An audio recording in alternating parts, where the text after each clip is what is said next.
రజనీకాంత్ గారికి భాషా సీక్వెల్ కథ చెప్పారు కదా, ఎందుకని అంత పెద్ద అటెంప్ట్ చేశారు? అంటే మీ మైండ్ లో నుంచి పుట్టిన ఆలోచన అంటారా, లేకపోతే వేరే వాళ్ళు డైరెక్టర్స్, ప్రొడ్యూసర్స్, లేకపోతే మాక్సిమం ప్రొడ్యూసర్స్ వాళ్ళ దగ్గర నుంచి పుట్టింది అంటారు? ఇది డెఫినెట్ గా తీద్దాం భాషా సీక్వెల్, అమ్మో కొంచెం ఏదైనా తేడా కొడితే వేరేలాగా ఉంటుంది ఆ సినిమా.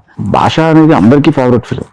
నేను చెప్పిన కదా ఒక కథ అనుకుని ఆ కథను నేను చాలా క్యాజువల్ గా వెళ్ళి శిరీష్ గారితో నా రిలేషన్తో ఐడియా చెప్పారు ఆయనకి, కథ ఎలా ఉంటుంది సార్ అని. ఆయన విపరీతంగా ఎగ్జైట్ అయ్యారు, భలే ఉంది అని చెప్పి రాజుగారికి చెప్పాను. రాజుగారి కథ విన్నారు, బాగుంది అని చెప్పి ఆయన వితిన్ 2 days నన్ను రజనీకాంత్ గారికి తీసుకెళ్ళిపోయారు. నేను షాక్, ఏంటిది అని చెప్పి. సరే వెళ్ళాము, కథ చెప్పాము, 1.5 hour నరేషన్ ఇచ్చాను నేను. కథ నచ్చింది, వచ్చాం. వచ్చిన తర్వాత ఆయన పంపించారు, సినిమా చూశారు, రజనీకాంత్ గారు ఫోన్ చేశారు.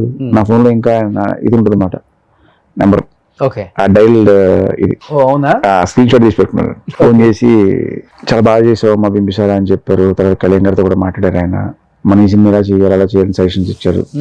బట్ తర్వాత అది మెటీరియల్ అవ్వాల కరెక్ట్ గా.